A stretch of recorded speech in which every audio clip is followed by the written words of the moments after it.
கட்டில் சிரிக்கின்றதே தொட்டில் எப்போதம்மா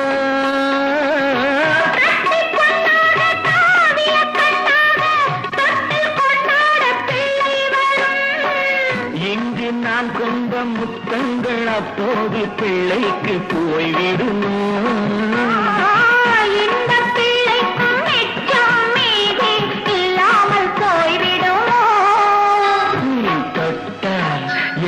பொன்னாகுமே என்னே என்னாகுமே ஒன்று பத்து நூறு யோகம் முன்னாலே உண்டாகுமே தொட்டால் எங்கும் பொன்னாகுமே என்னே என்னாகுமே